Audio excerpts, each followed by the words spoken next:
Durante los próximos minutos vas a conocer algunos de los casos más inquietantes de la crónica negra mundial. Es posible que hayas oído hablar de alguno de ellos, pero vas a encontrar otros que seguro te van a sorprender.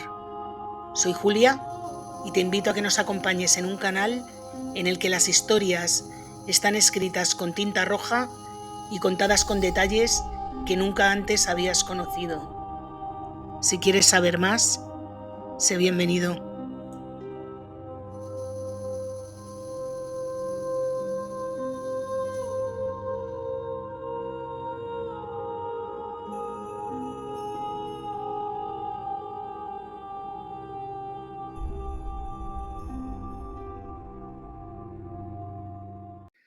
Hola a todos, bienvenidos. Hoy os traigo un caso un tanto atípico, no tanto porque los hechos los cometiera una pareja formada por una madre y un hijo, sino porque había una desigualdad muy grande en esta pareja. Digamos que la madre era la cabeza pensante y el hijo el brazo ejecutor. La madre, de nombre Santé, a la que iremos conociendo poco a poco, era una psicópata de manual, narcisista y sin ningún tipo de escrúpulos, que manipuló durante toda su vida a su hijo, que no conoció ni se relacionó con más gente que ella misma, y como referente moral la tenía a ella también. Con lo cual es un poco triste que una persona viva así, y más triste aún cómo acabó el pobre muchacho. Y digo pobre por decir algo, porque el hijo tenía lo suyo también. Era un pieza de muchísimo cuidado. Y aunque al final de nuestra historia veremos cómo es capaz de tener una pizquita de conciencia, durante el resto de los años no mostró ninguna compasión. Y dicho esto, si os parece, comenzamos. Nuestra historia comienza el día 5 de julio del año 1998 en Manhattan, cuando una mujer de 82 años, de nombre Irene Silverman, desaparece y nunca más se la vuelve a ver. Esto de que nunca se vuelva a ver a las víctimas de esta pareja es una seña de identidad de sus crímenes. Los autores de la desaparición son una madre y un hijo, a los que ya os he presentado antes, de nombre Santé y Kenneth Kimes, que atacaron a la mujer con un taser, una pistola eléctrica, para luego estrangularla, meter su cuerpo en una bolsa de lona y arrojarla a un contenedor de basura. Todo esto lo sabemos porque un tiempo después Kenneth contó la historia, pero hasta ese momento no se sabía realmente qué había pasado con Irene. El caso es que, paralelamente a esta desaparición de Irene Silverman, la policía de Los Ángeles y el FBI estaban llevando a cabo una operación conjunta para intentar atrapar a esta pareja. Y se dieron todas las circunstancias para que en un momento dado les pillaran con las manos en la masa, entre comillas, porque no les pillaron cometiendo ningún delito, pero sí que encontraron a la pareja en un hotel de Nueva York en el que se iban a encontrar con su compinche, que les proporcionaría armas y una manera de huir. El FBI llevaba tras la pista de, sobre todo, Santé desde hacía unos cuantos años, porque era sospechosa de la desaparición en extrañas circunstancias de varias personas relacionadas con sus negocios, entre comillas, negocios.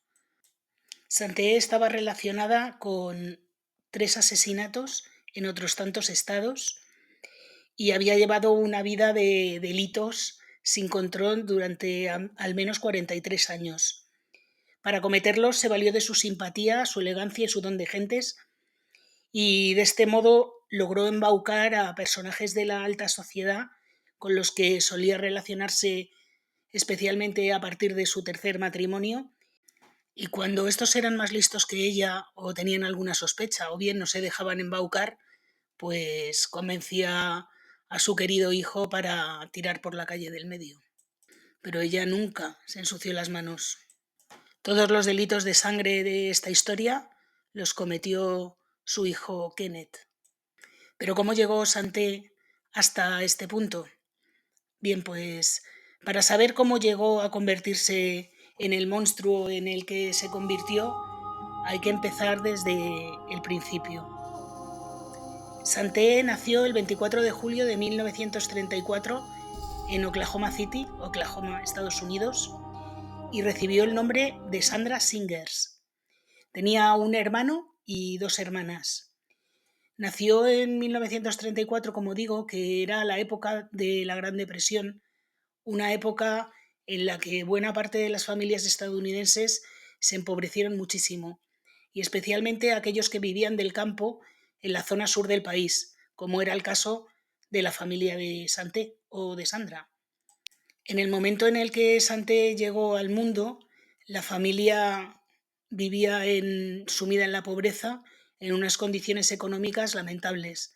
A esto además había que sumar que su padre era de origen indio, su madre holandesa, y según ella misma contó en muchas ocasiones, sufrió ataques racistas por parte de sus compañeros de colegio en numerosas ocasiones.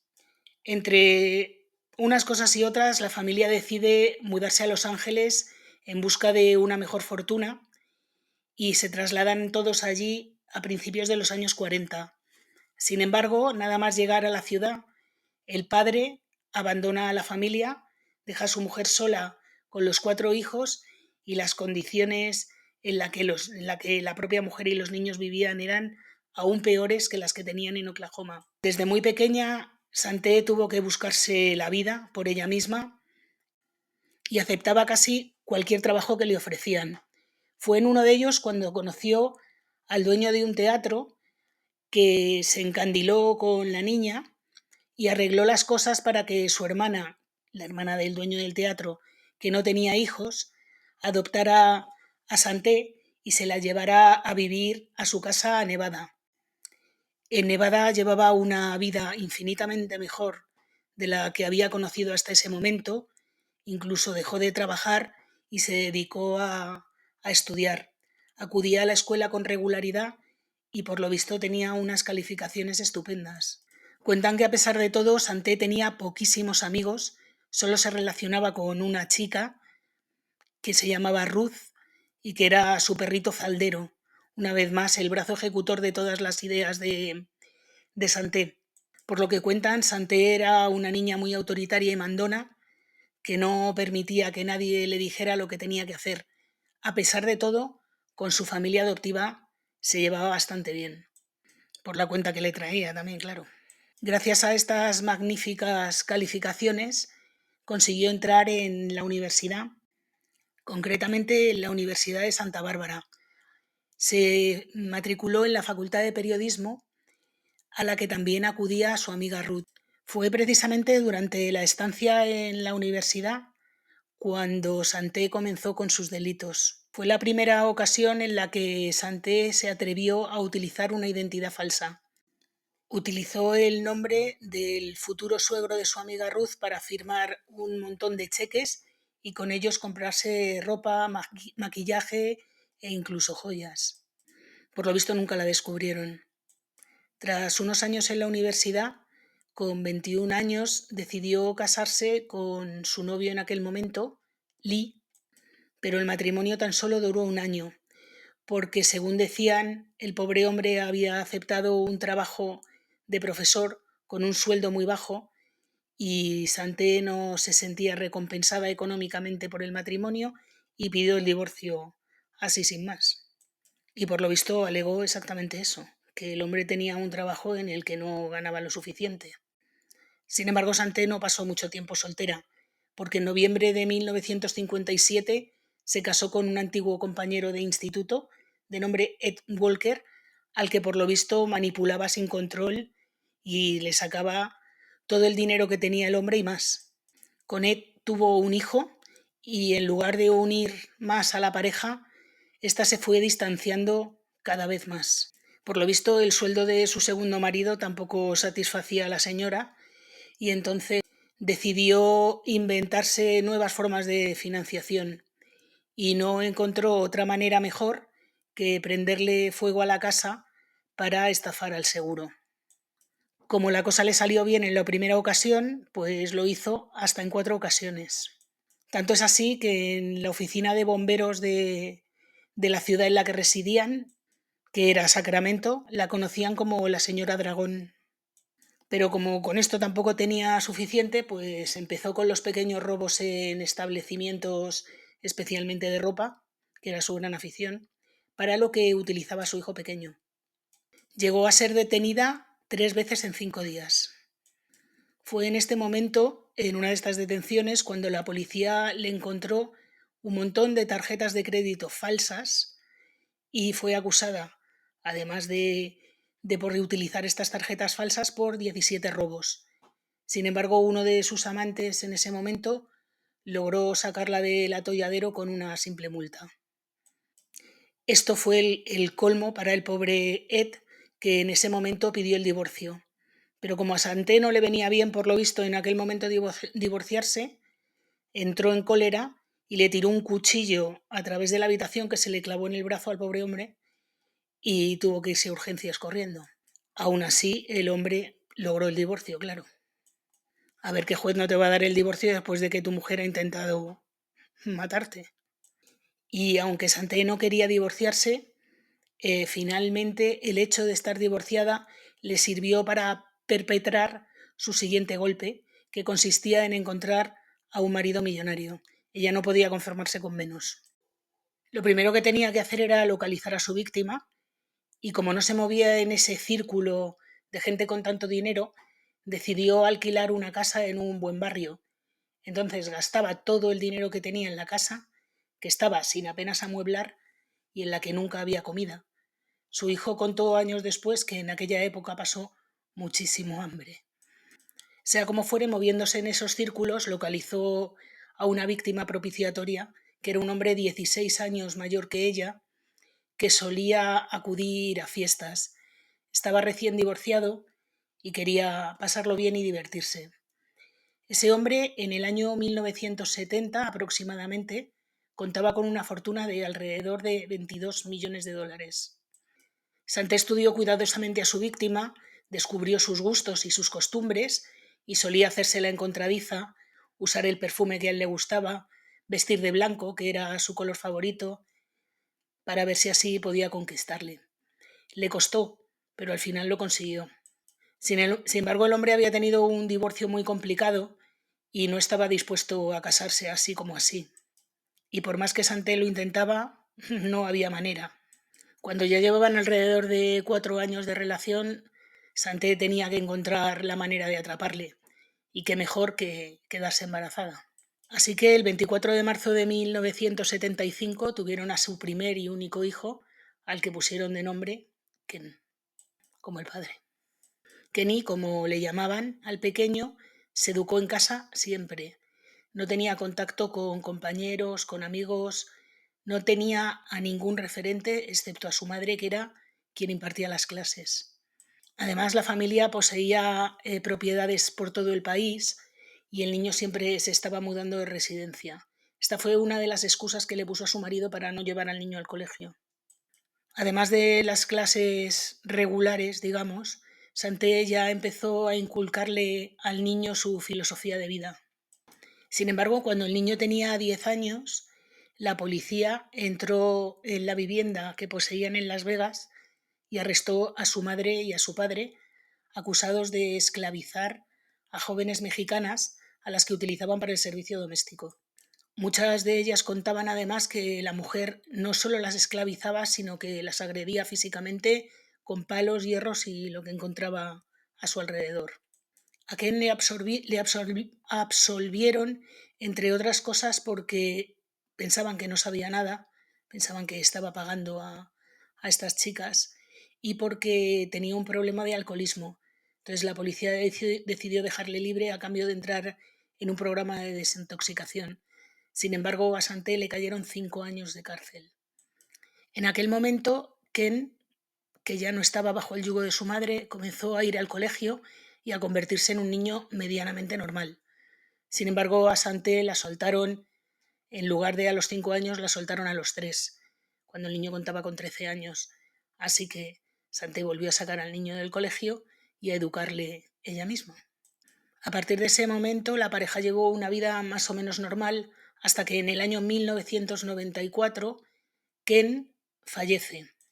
Fallece repentinamente, pero Santé no se lo cuenta a nadie, porque antes de comunicarlo y hacer un funeral público, tenía que dejar arreglado todo el tema del dinero y de la herencia. La familia contaba con una residencia en Nassau, en Bahamas, que es un territorio offshore, es decir, un paraíso fiscal donde no se pagan impuestos. Así que Sunny empezó a transferir dinero a una cuenta que abrió en Bahamas, de modo que pudiera evitar repartir esa parte de la herencia, ya que de su anterior matrimonio, Ken tenía 4 hijos con los que Santé tenía una nula relación. Tal fue el expolio de las cuentas de Ken que un investigador privado del banco acudió a Bahamas a ver qué estaba ocurriendo con el dinero. El investigador se llamaba Sayed Bilal Ahmed. Cuando llega a Bahamas, este investigador queda con Ken y Santé le lleva a comer a un restaurante para explicarle, según ella, lo que está ocurriendo, y después le lleva a tomar café a casa. A partir de ese momento no se le vuelve a ver. Muchos años después, Kenny contaría que le dieron una droga para dormirle y después le sumergieron en la bañera y le empujaron entre Santé y él, lo hicieron por turnos. Posteriormente Kenny se llevó el cuerpo al mar y allí lo tiró. Su cuerpo nunca apareció. Como en Bahamas corrían cierto peligro, deciden mudarse a Florida. Y no contentos con el dinero que habían obtenido del robo del banco, se dedican a cometer atracos al estilo de Bonnie and Clyde. Es decir, uno esperaba en el coche con el motor encendido, básicamente Santé, y a punta de pistola el hijo entraba a robar a establecimientos. Están cometiendo este tipo de delitos durante varios años hasta que en mayo de 1997 la policía les detiene. Kenny dice que es todo culpa suya y se lo llevan a la comisaría. El juez, en un juicio rápido, piensa que es su primer delito, es indulgente con él y le deja libre. A pesar de todo el dinero que habían robado de las cuentas de Ken y de todos los delitos que habían cometido en Florida, el estilo de vida de la pareja pronto les deja las cuentas a cero. Así que a Santé se le ocurre un nuevo delito. En el año 1992, cuando aún estaba casada con Ken, la pareja puso una propiedad que tenía en Las Vegas a nombre de un testaferro, ya que ésta corría un cierto riesgo de embargo a causa de un juicio que tenía Ken. La forma que Santé encontró para obtener dinero con esta propiedad fue falsificar las escrituras de la vivienda y pedir sobre ella un crédito de $280.000. Para no pagar, incendió la casa. Sin embargo, el seguro se dio cuenta que el incendio era provocado y fue a preguntarle a David. David no dijo nada, pero sí avisó a Santé que no pensaba cargar con el mochuelo. Así que Santé creyó que lo mejor que podía hacer era callarlo para siempre. Para ello, su hijo y un vagabundo fueron a casa de David. David, por supuesto, le abrió la puerta a Kenneth, al que conocía desde pequeño, y mientras le preparaba un café, Kenneth le disparó en la nuca. Una vez que le disparó, se llevó el cuerpo al coche donde le esperaba un compinche y se deshicieron de él en un callejón. Un dato muy revelador de la relación que tenían madre e hijo es que después de cometer el delito, Kenneth le envió a su madre un ramo de flores, así a modo de celebración. 2 semanas antes de la muerte de David, Santé había comprado un coche nuevo, por supuesto con un talón sin fondos y además falsificado. Sin embargo, en el concesionario se dieron cuenta rápido y avisaron a la policía. En este momento, Santé tiene que huir corriendo del estado de California y se marcha a la otra punta del país, concretamente al estado de Nueva York, una ciudad muy grande donde podía tener un cierto anonimato. Una vez en Nueva York ya empieza a planear su siguiente crimen, digamos. Intenta buscar una propiedad lo suficientemente estupenda como para dar el pego y encuentra en el número 20 de la calle 65 Este, junto a Central Park, un edificio propiedad de una mujer llamada Irene Silverman, que unos años antes había decidido convertir cada planta en un apartamento y vivir de los alquileres. La pareja alquila la planta baja y en este momento es cuando encuentran a su siguiente víctima, que será la propietaria del inmueble. Un inmueble, por otra parte, valorado en decenas de millones de dólares en aquella época. Para ello, Santé crea una nueva identidad, se hace llamar Manny Gerning, y su idea era hacerse con la propiedad del edificio. Para ello, su primer paso fue colocarle un micrófono en el teléfono a la mujer, a ver si así podían hacerle chantaje de alguna manera. Pero no fue posible porque esta mujer no guardaba ningún secreto. Así que Santé se hizo con una copia de las escrituras de propiedad del edificio, falsificando la firma de la propia Irene y disfrazándose de ella, acudió a un notario y vendió la propiedad, vendió entre comillas, la propiedad a una corporación que ella misma había creado y que estaba a su nombre, claro. En este momento ya solo le quedaba un obstáculo para hacerse completamente con la propiedad, y era, pues, la propia Irene. Así que deciden acabar con ella, claramente. Para ello, una vez que Irene iba a salir de casa, se abalanzan los dos sobre ella, la vuelven a meter en la vivienda, le aplican un taser y posteriormente la estrangulan. La meten en una bolsa de lona y Kenny, con ella cargada en el coche, cruza el río, la lleva a New Jersey, concretamente a Hoboken, y la tira a un contenedor. Nunca encontraron el cuerpo. La desaparición de Irene Silverman enseguida llama la atención a sus conocidos, que eran muchos, a sus amigos y al resto de inquilinos del edificio. Así que enseguida llaman a la policía para explicar que ha desaparecido Irene, que era una mujer que nunca salía sola de casa, siempre lo hacía acompañada porque tenía muchos problemas de movilidad. Esto, sumado al hecho de que tenía mucho dinero, a la policía de Nueva York le resulta un tanto extraño, así que se deciden a investigar. Sin embargo, lo que no sabía la policía de Nueva York es que entre la policía de Los Ángeles y el FBI habían montado un dispositivo para intentar encontrar a la pareja, a Santé y a su hijo, a los que no tenían muy identificados porque usaban disfraces continuamente. Así que, como el FBI sabían que tenía un compinche llamado Stanley, decidieron hacerle una oferta que no pudo rechazar. Es decir, si se hacía su confidente, le perdonarían los delitos que había cometido junto a ellos, entre otros proporcionarles armas e identidades falsas. La policía, junto con Stanley, les tiende una trampa en el Hotel Hilton, al que acuden Kenneth y su madre, solo que 6 horas después de la hora que tenían prevista. La policía pensaba que ya no se iban a presentar. Cuando Stanley les identifica, el FBI procede a detenerles y en ese momento Santé tira el bolso al suelo diciendo que aquello no es suyo. En el bolso de Santé encontraron 7 pasaportes falsos, 5 chequeras, una de ellas a nombre de Irene y algunas libretas bancarias, alguna de ellas también a nombre de Irene Silverman. El FBI no se dio cuenta de la importancia de estos documentos a nombre de Irene Silverman hasta que el día siguiente escuchó en las noticias sobre la desaparición.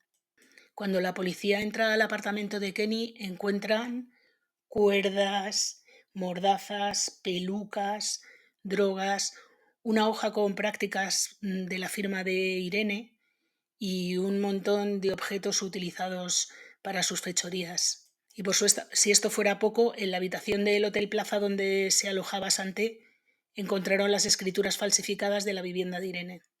A pesar de todas las pruebas acumuladas en su contra, ninguno de los dos confesó y, como he dicho anteriormente, el cuerpo de Irene nunca fue encontrado. Así que el 16 de diciembre de 1998 comenzó el juicio contra madre e hijo, un juicio con un circo mediático alucinante del que Santé disfrutó muchísimo Incluso concedió una entrevista a la televisión en horario de máxima audiencia, donde no hacía más que proclamar a gritos entre llantos y aspavientos que ella era completamente inocente. A pesar de que nunca se encontraron los cuerpos, eran tantas las evidencias acumuladas en su contra que al finalizar el juicio se les impuso una condena de 120 años de cárcel a ella y 125 a Kenny. Durante las pesquisas para intentar encontrar el cuerpo de Irene, se encontraron pruebas de que habían participado en la muerte de David, así que les extraditaron a California para juzgarles allí, donde sí había pena de muerte. Ante la posibilidad de que a su madre pudieran condenar a muerte, Kenneth decidió atribuirse la culpabilidad en exclusiva del asesinato y, por confesar, pidió que no se le condenara a él mismo a muerte. Sin embargo, ambos fueron juzgados y condenados a cadena perpetua sin posibilidad de libertad condicional. El juez de California que les condenó describió a Santé como una psicópata narcisista y una de las personas más malvadas que nunca se había encontrado en toda su carrera. Casi 10 años después de su encarcelamiento, concretamente el 19 de mayo de 2014, Santé murió en la cárcel, sin haber confesado jamás ninguno de sus delitos, pero ninguno. Sin embargo, Kenny, tras el fallecimiento de su madre, ha empezado a mostrar síntomas de arrepentimiento y ha sido él el que ha contado más o menos la historia, dónde estaban los cuerpos, cómo sucedieron los hechos exactamente. En fin, que saliendo un poco del círculo posesivo de su madre y de su influencia claramente negativa, Kenny está volviéndose una persona normal, todo lo normal que puede ser una persona que ha matado a otras 3 a sangre fría. En cualquier caso, es una historia que a mí me parece escalofriante. ¿Hasta qué punto una mujer puede utilizar a su propio hijo en su beneficio?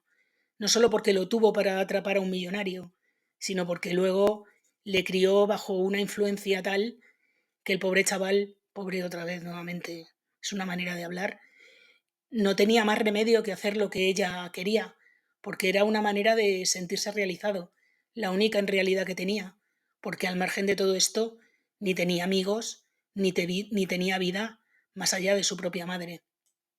Y bueno, hasta aquí el caso de los Cairns. Decidme qué os ha parecido, si os parece lo mismo que a mí, si pensáis que la culpa en exclusiva es del hijo, que fue el que cometió los delitos, o su madre es igual de culpable o más que él. Y nada, esto que dicen los youtubers, suscribirse, darle a like, darle a la campanita para que os avise YouTube si subo nuevos vídeos, y muchas gracias por escucharme.